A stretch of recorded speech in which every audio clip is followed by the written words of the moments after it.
This is a breaking news report. War has begun.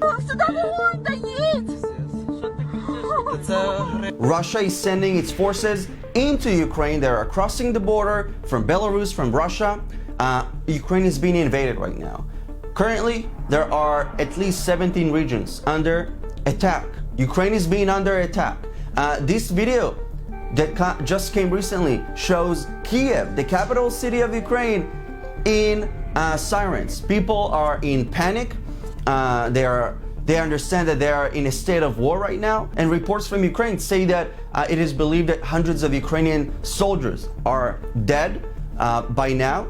Ukraine also reports that it shot down at least 3 Russian fighter jets and a helicopter. So it is escalating very, very quickly.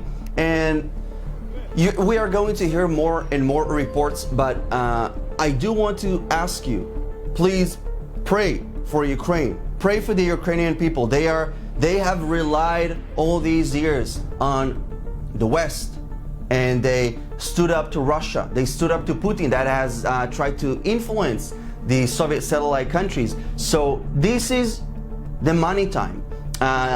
Ukraine is expecting the West to show its support for being loyal to the West all this time. Now you have to understand Putin's mindset. What does Putin want? Basically, Russia is the biggest country in the world, geographically speaking. Google this. So why does Putin need more land and more Ukrainian land? Now, in his bigger dream, he wants to re-establish the Soviet Union 2.0, if you will. That's his number one goal. He sees that ever since the Soviet Union has collapsed, these Eastern countries are not doing well according to him, and he wants to revive the Soviet idea. And obviously seeing how China is doing with under a communist regime, so that's what he wants. But on a smaller scale of what's happening right now, Putin has nothing to lose at this point. This is why he declared war, and this is why war is undergoing right now, because Putin is demanding that Ukraine will not join the NATO agreement that basically would allow Western forces to base themselves militarily in Ukraine on the border with Russia.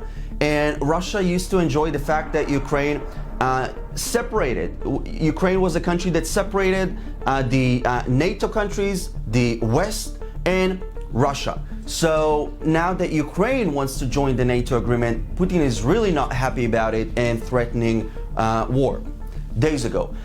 So if Putin gets what he demands, Ukraine will not join the NATO agreement and he'll be happy, but that's not enough. And if Putin does not get what he wants, he will simply get more land.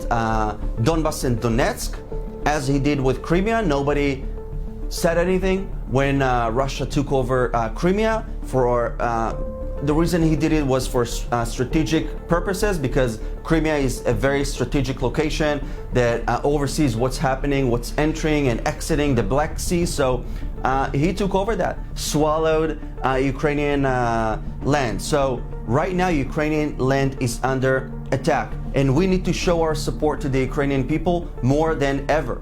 We are seeing a lot of reports, a lot of people who claim to understand and are calling no to war with Russia.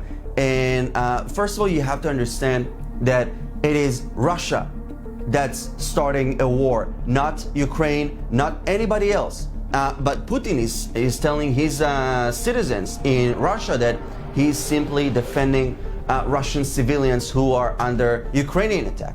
How does he do that?